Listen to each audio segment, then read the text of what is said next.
Ever wondered if your advertising dollar is really working for you? If your ad would have been here, you and more than 4 million people would be listening to it right now. Contact ads at xzoneradiotv.com.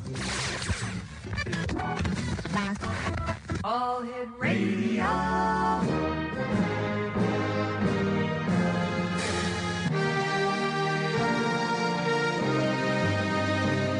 Welcome to the X Zone, a place where fact is fiction and fiction is reality. Now, here's your host, Rob McConnell.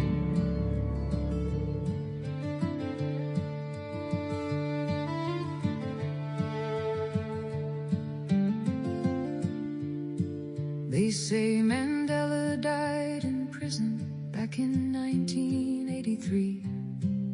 Yet history books keep telling us he lived to set men free. How could millions all remember a world that never was? That single strange collective memory started all the buzz. Now people talk of timelines, worlds colliding in the night, tiny cracks in human memory or dimensions out of sight. From children's books to movie lines and logos rearranged, something in the fabric feels familiar yet has changed. We're shifting through the cracks tonight, searching for what's real, trying to understand the things our memories still feel. Are we living parallel lives in worlds just out of phase? Or is the human mind rewriting yesterday's old days? Some say CERN has opened doorways, bending time and space. Others blame suggestion and the mind's imperfect trace. Psychologists keep telling us memory can deceive, while millions swear with certainty there's more than make-believe. Mirror, mirror on the wall, or look, I am your father. The Berenstain or Berenstein still sparks another bother. Tiny changes, little details that somehow feel so wrong, like hearing your favorite melody with altered words and song.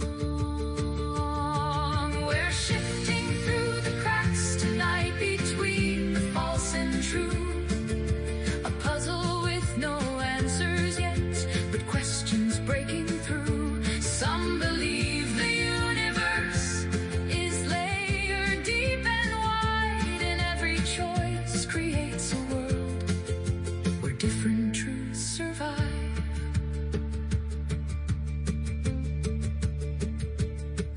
Could consciousness be traveling through realities unknown? Could dreams and deja vu reveal dimensions of our own? Or maybe human memory is fragile by design, a storyteller changing facts with the passage of time. Still late at night, the forums glow with stories people share, of vanished names and altered maps and changes everywhere. And though no final answer has ever been revealed, the mystery of the Mandela Effect refuses to stay sealed. We're shifting through the cracks tonight where certainty dissolves, a mystery of memory no science yet resolves. Whether timelines cross somehow or minds that rearrange, one thing binds us all together, the feeling something changed.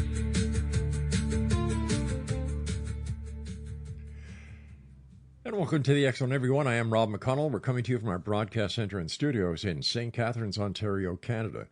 And if you would like to send me an email, xzone at xzoneradiotv.com, on all social media sites, Xzone Radio TV. And we're coming to you tonight on the CanCom Broadcast Network and on your hometown radio, Classic 1220 CFAJ AM, here in St. Catharines, Ontario. And they stream us around the world on classic1220.ca. Tonight on the X Zone Nation, I'm going to ask you a question. What if the past isn't as fixed as we believe it is? What if reality itself is shifting? Well, millions of people around the world vividly remember events, logos, movie lines, historical facts, even the spelling of famous names differently from what official records now show. Is it faulty memory, mass confusion, or evidence that something far stranger is happening? Our guest tonight is one of the world's leading researchers into what is known to become known as the Mandela Effect, the phenomenon where large groups of people remember alternate versions of reality that apparently never existed.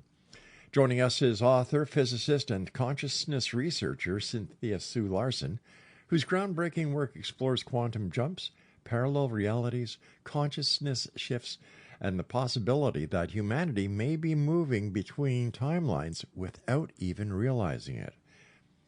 From missing cornucopias and altered movie quotes to profound questions about time, memory, and the fabric of existence itself, tonight's conversation may leave you questioning everything you thought you knew about reality.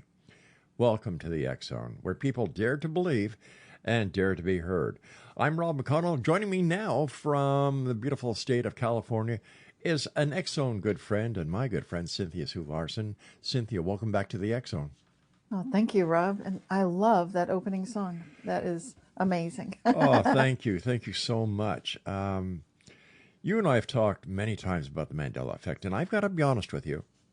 When we first started, I thought, no way, but I've got to tell you something. I'm a believer now.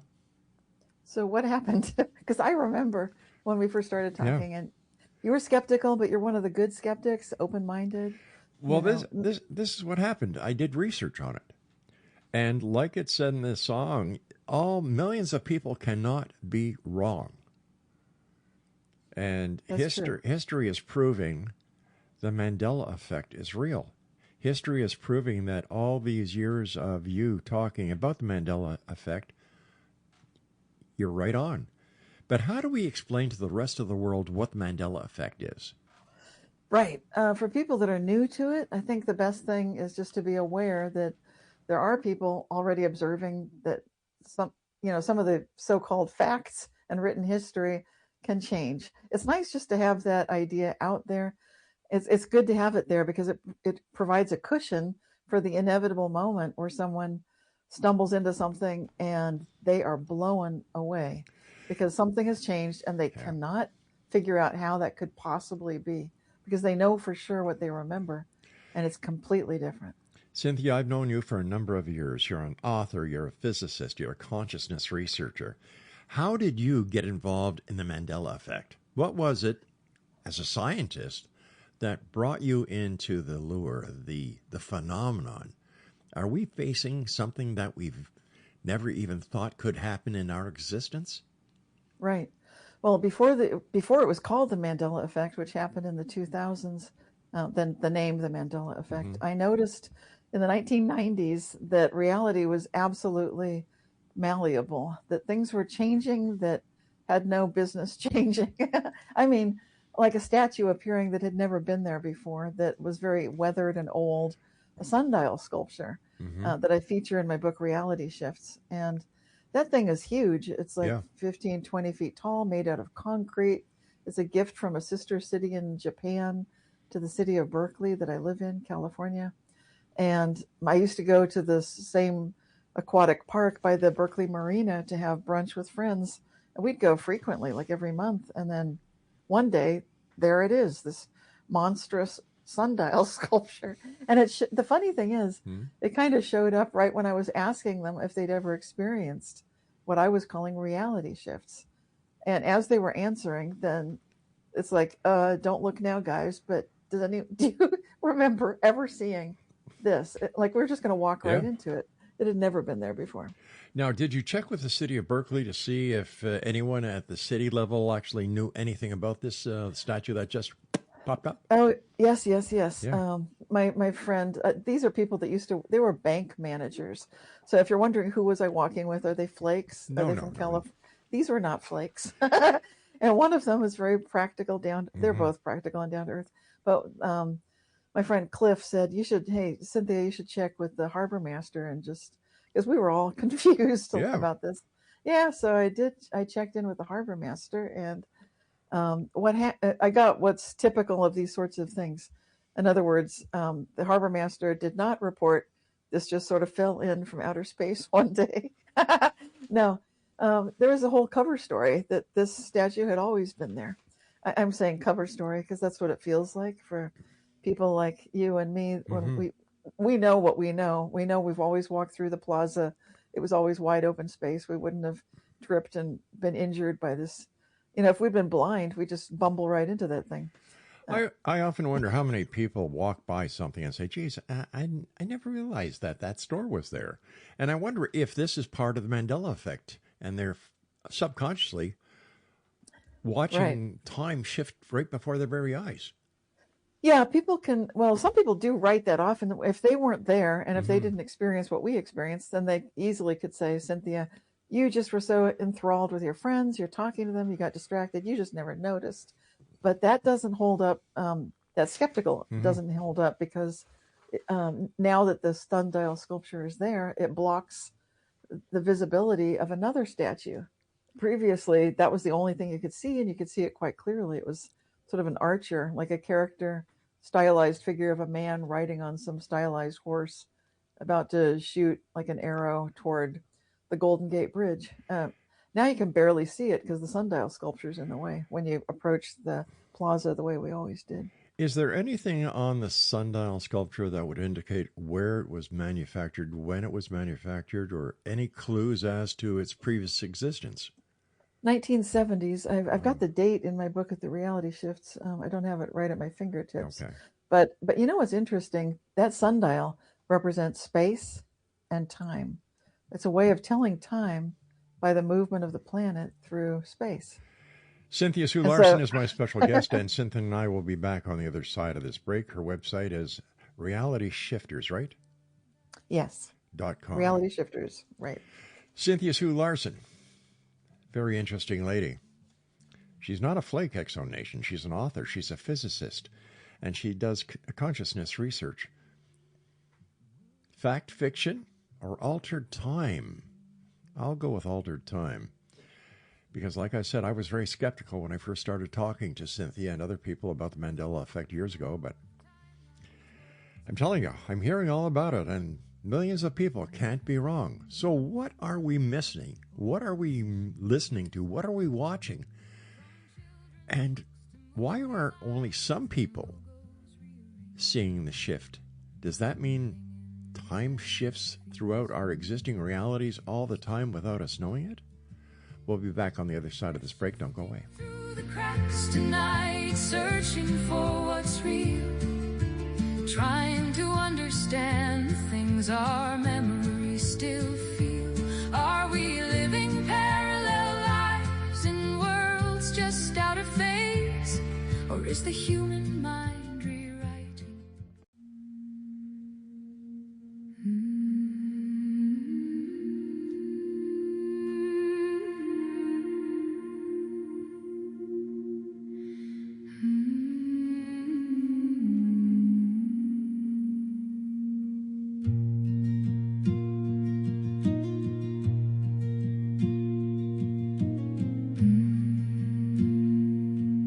In a house of dragons and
Welcome back, everyone. Cynthia Sue Larson is our special guest. www.realityshifters.com is her website.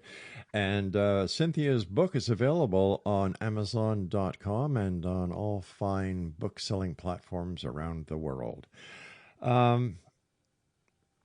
Cynthia, why do you believe so many people vividly remember events differently from the official history? That's a good question. Yeah, that collective alternate memory is that's my definition of Mandela effect. And it seems like it's an increasing number of people. Because back when I started reporting this and studying it, that was the late 1990s. It was 1998. And there was a stigma, I'll tell you, associated with with going public and giving your name and saying that this that you've experienced something like this. Because people were writing and reporting these things to me. But they didn't want to give their name. Now, some 27 years, 28 years later, I'm seeing people for the first time ever saying, I don't care, just put my whole name there. Yeah, say what city I'm from. Not everybody, but the fact that that's even happening, as well as the huge numbers of people noticing the Mandela effect. Like you said, it's got to be millions of people noticing. I think that's attributable to the energy levels. It's not woo-woo. There really is an energy level that we have. I wrote a book, Aura Advantage, and was talking about these measurable energy levels that we each possess. And it seems clear to me that we're running with high emotions for sure, but we're also running with high energy. Not everybody, but a lot of people. Would this explain, and when I say this, I'm talking about the shifting of realities. Would this explain, for example, UFO sightings, paranormal events that seem to be seen by some, not seen by others? And in the research that you've done and the people who've done the reporting of these events that we would call the Mandela Effect, have you noticed any common thread between the people who have had these experiences? Yes, there is a common thread, and it's something I've been noticing when I did some surveys to find out what do people who've experienced the Mandela effect have in common. I've done surveys on this, and a couple of other people have studied it as well. And all three studies in this area show one of the key factors is something called empathy, or basically another way to look at it is self-referential thinking, associating external events as having personal significance, and really being able to do something called perspective switching. That almost sounds like the definition of a coincidence. Yes, it is. Yeah, you're very savvy there. Yeah, Bernard Beitman is the author of a book about meaningful coincidences. And in fact, Bernie used to have a show here on this network. Oh my gosh! Yeah, he's a great guy. A lot of respect. He is so great. Yeah, he's one of the three. I did research. He did research. When I interviewed him, I was so familiar with reading his book about coinciders and everything, so I was able to tell him about what I've noticed with my decades of experience looking at reality shifts and synchronicity, and it's the same kind of thing. It's basically the same attributes that he's picking up on that are part of the phenomenon, part of the experience phenomenon. People that, like, you could be standing side by side with someone. One person sees the UFO, the other one doesn't. Right. One person notices the reality shift or the Mandela effect, and the other one doesn't. And that's normal because one person doesn't have the same degree of that metacognition, and they're not running that high energy, high emotion. Maybe they're not searching for life's meaning. And if they're not doing those things, they're not going to have the coincidences, they're not going to see the UFO, and they're less likely to experience the Mandela effect. In your opinion, what are some of the most famous examples of the Mandela effect that continue to fascinate you? Oh boy. Well, the ones that fascinate me are the personal ones, but then it's more like a personal, and I just keep getting walloped by one in particular, but it's not a big one for everybody. It's just Dr. Jeffrey Mishlove he got a parapsychology degree at UC Berkeley. He won a $500,000 prize for proof of life after death, basically the best written essay on it. And but he had a show back when I was studying physics at UC Berkeley. This is where it gets very personal. I know for sure, and this facts will not support what I'm about to say, and that is the Mandela effect, because I know that I would study at UC Berkeley, and I'd study physics, and the classes were hard. And I'd come back to my apartment, and I just want to relax, watch something entertaining, but educational. And his show, I swear, was on TV between the years that I was there. So that would be from 1980 to 82. Now that's frankly completely impossible on the current timeline. And you can look it up, and I've interviewed him and talked to him face to face, saying how weird this is for me personally. But that's a very personal shift. In other words, what I'm saying is I was watching his shows with Fred Allen Wolf and all the wonderful people he had on there years before, like 5 years before that show ever went on TV. And I know I watched it because during the years it was supposedly on, I had no time to watch it. I had a job that kept me working 10-hour days, 50-hour weeks. I never watched TV.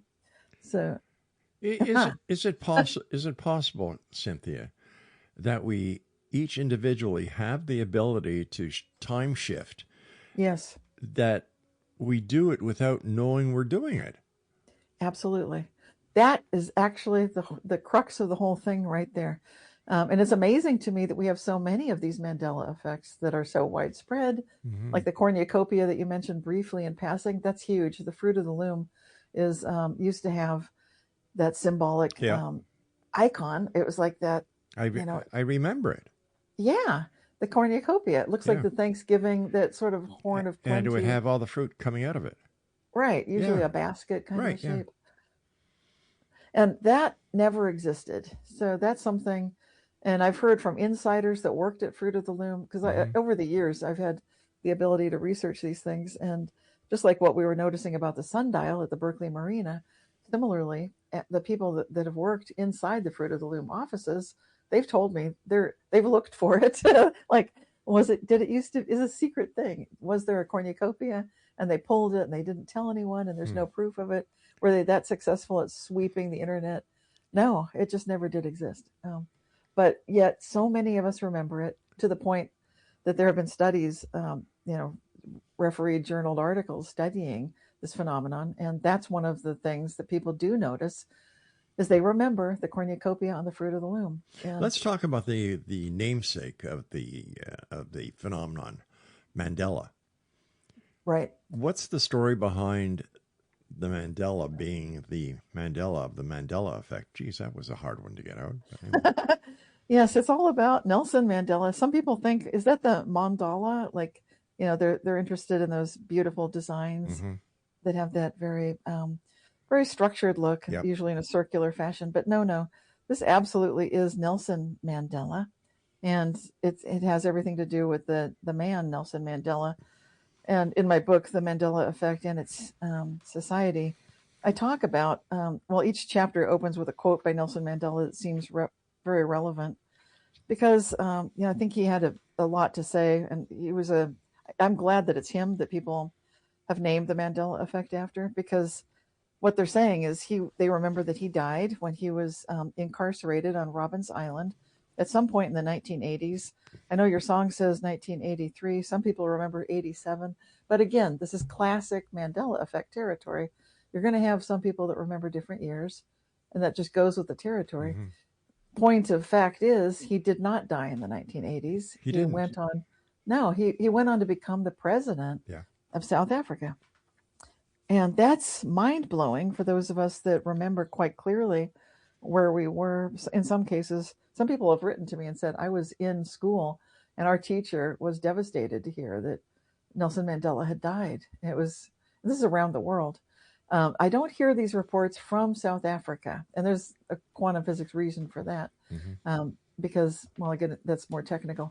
But basically, when you hear these things, it's typically reported from the periphery, from France, from America, from Canada, other places where people definitely notice when somebody of such stature and had been working toward peace and, with good intentions for the world, passes away, because there were candlelight vigils, and, people were, they felt unified by the ideas that he was sharing. And I'm not saying he's a perfect person. I don't think most people are perfect, but it's like his life was meaningful. And so it's called Mandela Effect because some people were at a Dragon Con conference talking about, I think, fiction and movies and stuff like that. And one of them just in passing said, hey, doesn't it seem strange that Nelson Mandela is alive? Didn't he die? Do you remember that too? And at that point, when they were talking about this in, I think, 2006, Art Bell on Coast to Coast had been talking about Nelson Mandela. And he'd been getting faxes, and back when there were faxes and phone calls and letters with people saying that they remember Nelson Mandela had died when he was incarcerated. And a lot of people remember similar details, like his wife, Winnie, had quite a battle ahead of her to try to reclaim his estate. It was just this whole legal nightmare. But now none of that ever happened. So I was just going to say that truly is strange.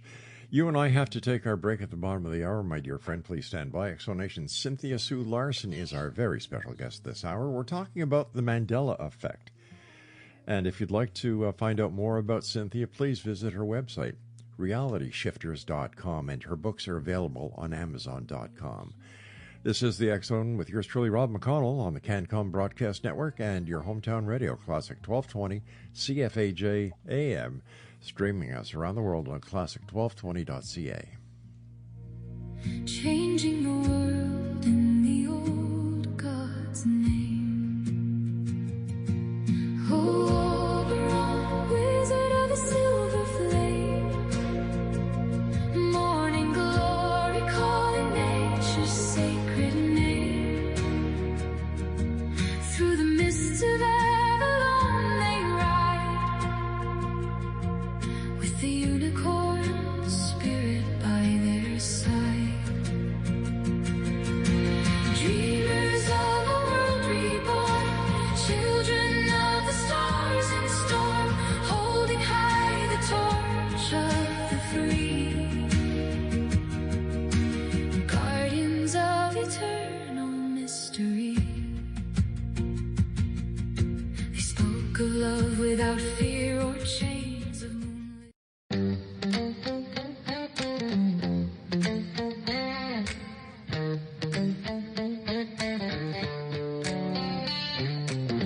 When the moon bleeds black on All Hallows Eve, whispers crawl through the dead oak leaves, candles flicker in the graveyard's breath,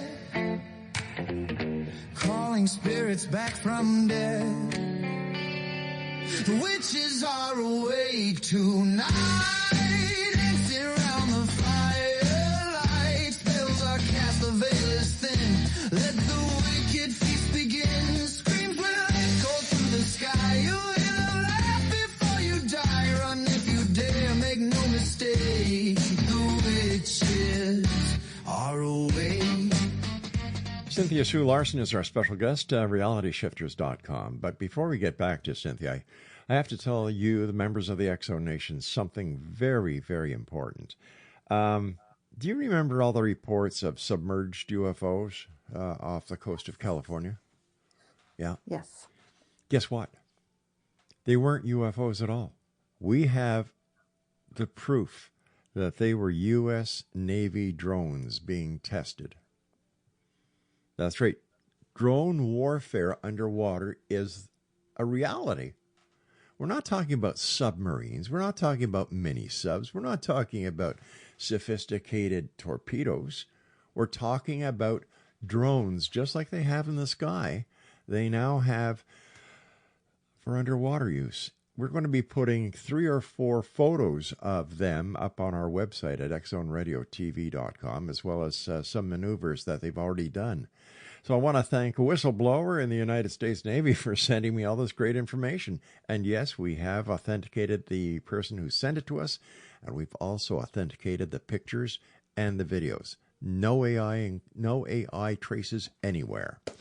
So that's, let me see, in the next day or two at xzoneradiotv.com.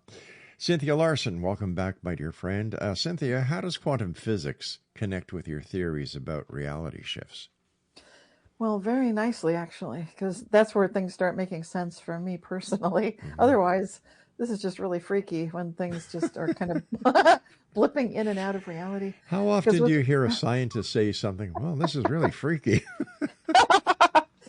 I don't know how else to put it. It's just because literally I was seeing things that would appear, disappear, transform, transport. And that's what I meant by reality shifts, as well as changes in the experience of time and timelines themselves. How many times have you heard people say, well, I could have swore I put my keys there? Yes. And they walk away, and 1 or 2 days later, poof, the keys are right back where the person had left them. How does this happen? And talking to you and understanding very, very, very little of the Mandela Effect and what you quantum physicists do, it's all starting to make sense. Yeah, it is starting to make sense. And the quantum physics helps a lot, I think, because it gives us a way of looking at the world. Quantum physics is not complete. It's not the end all be all. It's not yet. We don't even have an agreed upon interpretation of quantum physics. So until we do, it's hard to say like there's an agreement among all quantum physicists, because there really isn't. It's still the wild, wild west of physics. But in the meantime, we're starting to get some ideas. Okay. And the ideas are powerful, because we start to see that where people say timelines, in physics, they don't usually say timelines, but they will talk about things like the many worlds interpretation of quantum physics, which absolutely represents a way of looking at what the layperson might call a timeline.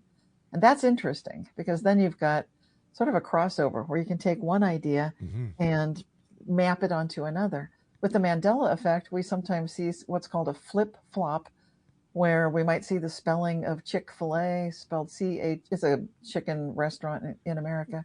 The spelling may change, and then it goes back and forth. And that's very strange to see that happen.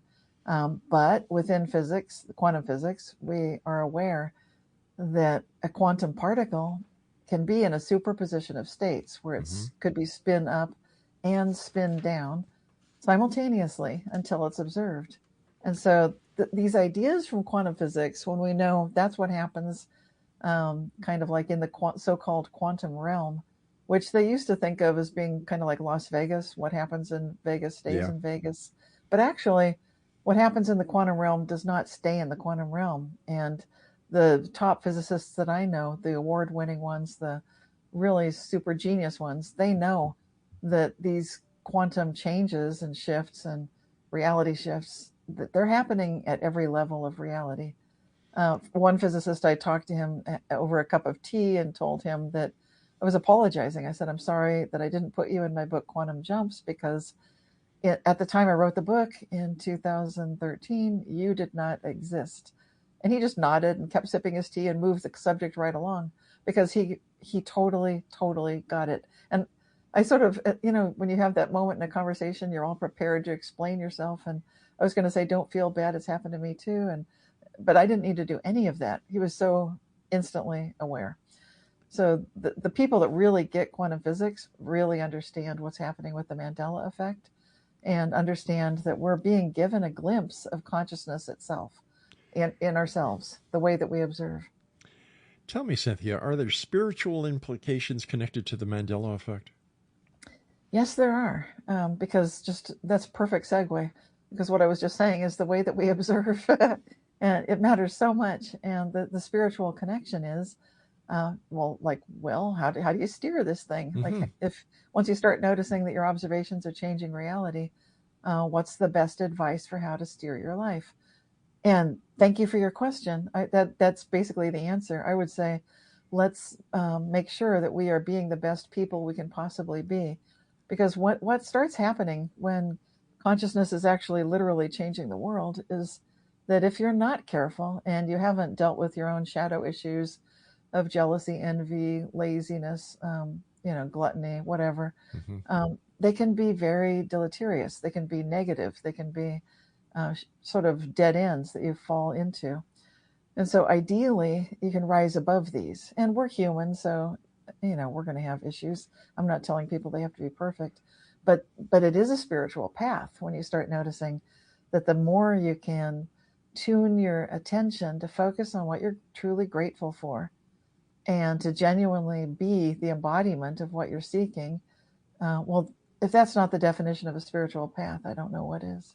How about dreams? Could dreams, intuition, or deja vu be partly connected or connected in full to the shifting realities? Yes, absolutely. Basically, dreams look like that's the best way to understand reality, because it looks like the physical world is sort of a phase of consciousness, and we access it through the dreams. So we can, and that means that when we're awake, you can have a waking dream. You can be in a lucid experience. Isn't that what they call daydreaming? Yes, but it's also the metacognition that Bernard Beitman talks about. So it's that awareness of being aware. It's basically levels of consciousness, and as soon as you access that, like you know that you, like animals can be conscious, but maybe they don't know what consciousness means. Humans have something special going on, and some of us are really, really aware that we have something special going on, and we care about it, and so it's part of that spiritual path. But even if people don't necessarily belong to a given religion, they can still be part of that movement, part of that human evolutionary growth. You know, some people claim geography and anatomy have changed in Mandela Effect memories. What are your thoughts on those reports? Yeah, it's true. From what I've seen, I haven't done autopsies. I don't do much outside of high school. I think we did a dissection of a frog, but I don't really have hands-on knowledge firsthand about what's going on inside of our bodies. But I can tell you that for people that have come to my workshops and talks, they've been blown away with, for example, the kidneys having moved upwards from where they used to be. And now, because I was talking to one of the attendees at a workshop, and she said that she had just been going to see her doctor to have her kidneys checked for some regular exam for some reason. And she was surprised, I mean, really surprised, that instead of checking in her lower back, accessing on the backside, they were coming in through the front, and it was much higher up. And I said, that's right, because I was talking about how the kidneys have moved upward under the protection of the rib cage. And she said, her face kind of went white as a sheet, and she said, this just happened to me. And I couldn't figure out what was going on, because I thought something was wrong with me. And I said, no, this affected 8 billion people on the planet simultaneously, apparently. We've all been affected, you know, and it's only a few of us that remember that there used to be something called the kidney punch in boxing. That's right. Yeah. Yeah. And you know not to punch someone there because, you know, you remember, I'll let you say what happens if someone gets punched there. Well, if you don't, it's kind of gory and gross, but people might urinate blood. That's what I remember. That's what used to happen as well. Yeah. Let me ask you this question. Is there any connection between the noticing of the effects of the Mandela Effect and the operation of CERN? There might well be. I don't think it's the primary causal factor, but and it's maybe surprising for people to hear me say that because I've previously said, no, I don't think so. But who knows? I think the thing is, CERN was created by an idea. It was created by consciousness. And maybe there were some scientists involved that wanted to tinker with reality. I think a lot of people are aware that the planet is undergoing some serious changes right now, like you talk about with the guests on your show. Right. Yeah. And so I think these powers that be, the people that have the money to put together a project like CERN, I think they're aware of that. And I think like all the people in the top power positions on the planet, including science, they probably wanted to know if we can get a foothold, if we can change reality. Let's see if we can do it this way. I don't think that's the right way to do it personally. I would prefer the spiritual approach, but it very well may have something to do with it just based on the high energy levels that are possible with that particle accelerator. Is it possible that this is part of our evolutionary step? Yes, absolutely. I think that's the key here is, and I am an optimist. You probably remember that. So I'm definitely optimistic about everything. So I tend to feel that no matter how difficult, traumatic, and challenging situations may be, and I mean, that's on every level right now these days, and I'm not immune to it. I see it right where I live. But despite all that, I know that we are going through it because the challenge gives us the capability to draw on skills and abilities that we didn't even know we possessed. And that's what I think is really happening. You and I have to take our final break, but it's very interesting to sit here, listen, and to think about the Mandela Effect, how it touches spirituality, consciousness, the paranormal, existence, history, every aspect of our day-to-day life.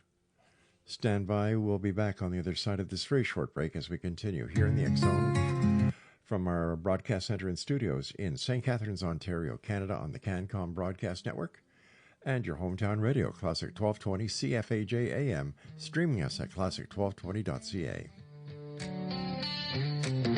When the moon bleeds black on All Hallows Eve, whispers crawl through the dead oak leaves, candles flicker in the graveyard's bread, calling spirits back from death.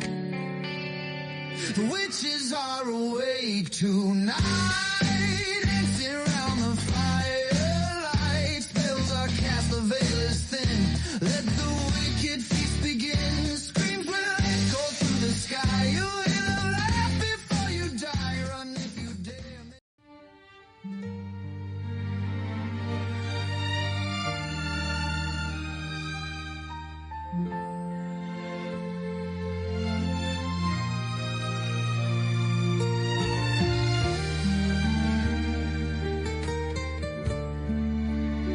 Somewhere out there, a light's gone dim. A chair sits empty, the world feels thin. A mother's voice that should be near is now just silence filled with fear. The days grow longer, the nights grow cold. Questions unanswered, prayers unfold. A family waits through endless pain, hoping to hold her once again. If you know something, if you see the truth, you can be the reason she comes home soon. Do the right thing, pick up the phone. No one deserves to be alone. $1 million won't replace the love that lives in Nancy's place. Her family's breaking every day, still believing, still they pray. You hold the key, don't look away. Do the right thing today. Welcome back, everyone. As you know, I have been doing what we can here to help find Nancy Guthrie. And I was really hoping, I was really hoping that we would be able to be part of the worldwide effort to bring Nancy Guthrie home to Savannah and her family for Mother's Day. Wouldn't have that been a wonderful, wonderful gift? Mother's Day. But unfortunately, we're still looking, we're still hoping, we're still praying. Now, if you know anything, if you have any suspicions, if you've got a hunch or an idea, do the right thing. Pick up your phone and call 1-800-CALL-FBI. That's 800-CALL-FBI. And no hint, no little bit of information is too small. So come on, X Zone Nation, let's do our part and try our very best to bring Nancy home. Cynthia Sue Larson is our guest. RealityShifters.com is her website. We're talking about the Mandela Effect this hour. First of all, thanks so much for coming on the show tonight. It's always great talking to you. And I was thinking before, can you imagine what we could do, each and every one of us, if we learned how to control this time shifting? Yeah, I think we're just seeing the tip of the iceberg, and that's exactly what excites me the most, that We are witnessing an evolutionary shift for humanity. And it's just, we're stumbling. We're like babies learning to walk. We keep falling down in the sandbox.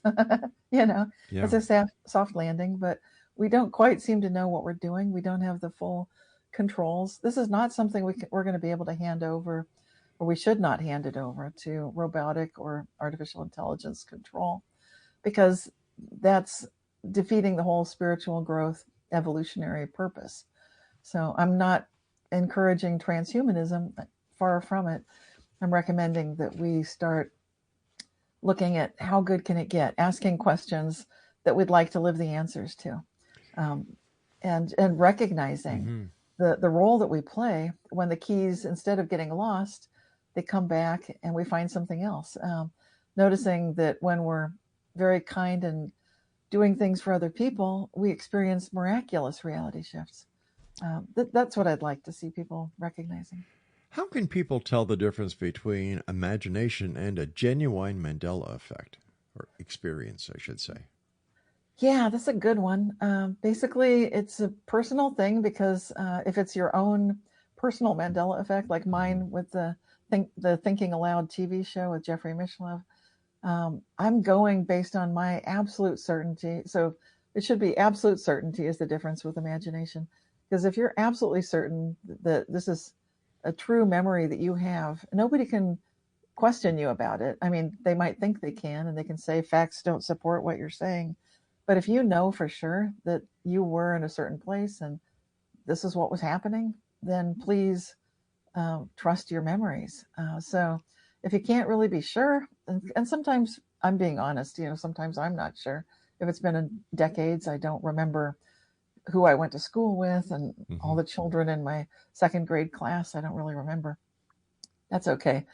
So imagination would be something where you can tell that you're kind of daydreaming, like you said earlier, and it has a different feeling to it.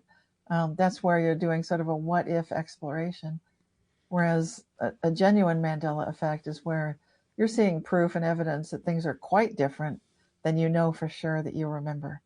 And I know for doing this show the number of years that I have, that belief is the strongest power in the universe. If you truly believe something, come hell or high water, you're not going to change your belief, because you honestly believe in what you believe in. So for anybody who's saying, "Oh, come on, no, Exonation," there are plenty of good causes to be totally skeptical about, but millions of people are reporting this phenomenon worldwide. So I believe that thanks to you, Sue, and other members of the scientific community who are doing an in-depth and scientific investigation into this phenomenon, that you're on the cusp of finding something very, very important about our evolutionary tract. Right. And there is another thing that we can look at too that can give you confidence that it's not imagination, it's a genuine Mandela effect. And that would be what I mentioned earlier, the flip-flop, which means that you're looking at something and it's one way. And then just when you're starting to doubt yourself, like, is this even real? Then it switches back. And if it goes back and forth a few times, that can be revelatory, because then like, wait a minute, now it's moving. Look at this. And at that point, you might draw other people to take a look at it too. Like what do you remember? Yeah. And then it's pretty certain that you're not imagining it, because now it's becoming a thing, where this, like the name of a store or whatever, is switching back and forth. I was just going through my notes here, and there's a paranormal investigator that we've had on the show a number of times. His name is Patrick Cross in Burlington, Ontario. That's not very far from here. I believe it's about 35 miles. It's in between here and Toronto. A beautiful little city. And Patrick has come on the show to talk to us about a soldier statue, who one day his arms will be folded one way, and then people start reporting it that the arms are folded a different way. Wow. Yeah. Well, wow, that is so cool. And I'm glad that's coming on the show, and that there's some publicity to it, because that is where we collectively start noticing, like, this is amazing. Mm-hmm. People are noticing that with Rodin's thinker statue too, where he'll have people remember the statue with he's sort of looking pensive. He's got his one arm sort of propped on his leg with the fist up toward his head. But with the positioning of the knuckles has changed. Some people remember it on the forehead, some remember it on the chin, and it has moved around. So that's another wild statue shift. Let me throw something at you here, and I just thought of this. You know how some people are totally different than you recall them, or the friends totally change? Is it possible that this is part of the Mandela Effect, that the friend that was one way is now in another dimension or another reality, and the person that we're looking at talking to now is that person that they kind of switch places? Yeah, exactly. Jerry Hicks, he was one of the founding members of the International Mandela Effect Conference that we had running for 5 years. That was one of the big things he talked about the first year we came together, was that he had a bunch of friends that sort of played musical chairs with their personalities, and he was just dumbstruck, like, what the heck happened? Yeah. And for him, and also that day that I was walking with my two friends and the sundial sculpture suddenly appeared, that was exactly what my friend Jan was saying. She said for her, it's always people's personalities that are completely different. That is mind-boggling to her. Like, how could they have been one way and now they won't even admit that they used to be the other way? It's sort of like it's a totally different person, but supposedly it's the same person. And what about the times when you're driving from point A to point B and you kind of lose track, or you think you lose track of part of the drive? They call it highway hypnosis. Is it possible that what we understand as highway hypnosis is really part of the time shift? I'd say yes. Yeah.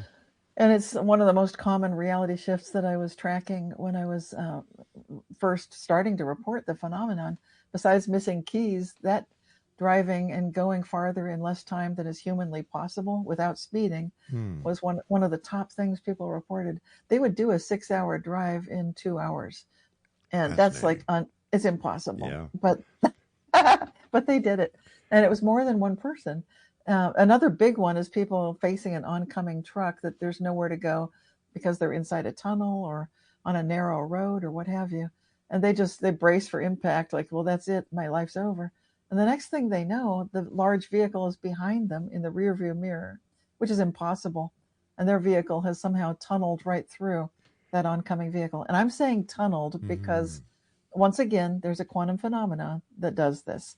That is exactly what quantum particles do. They tunnel right through things. They can go right through each other. No big deal. These are two of the most commonly reported reality shifts, and I think that is significant. I think we have to take the word impossible out of the dictionary. Yes. Improbable, maybe. Improbable, right. First of all, we've got about a minute before I have to say so long. I do want to thank you ever so much. Any new books on the horizon for you? Just things I'm looking at and working on, but nothing coming out yet, nothing definitive. Do me a favor. Never stop doing what you're doing, because you're bringing a light to a dark part of the investigation into the unknown that needs to be there. Not only are you bringing your own personal light, but you're also bringing the light of the people who have these experiences around the world, including the scientific community. So for that, I want to thank you ever so much. And it's great having you here on the X Zone tonight. Thank you. And thanks for your brilliant questions, as always. I really appreciate your mind and your heart, your soul. And thanks for doing what you're doing. Thank you, my dear friend. I look forward to the next time you're on the show with us. And yes, I will send you the clip to that music. Thank you so much. Take care of yourself. Bye-bye now. Exo Nation, my good friend Cynthia Sue Larson has been our guest this hour. We've been talking about the Mandela Effect and how it, applies to alternate realities, and this, the fascinating possibility that consciousness may play a far greater role in shaping reality than we ever imagined. Her website, realityshifters.com. I'll be back on the other side of this commercial break with the news as the X Zone continues with yours truly, Rob McConnell, from our broadcast center and studios in St. Catharines, Ontario, Canada. www.xzoneradiotv.com is our website for all past shows of the X Zone, www.xzbn.net. And we're here every night on the CanCom Broadcast Network and your hometown radio, Classic 1220 CFAJ AM, streaming us at classic1220.ca.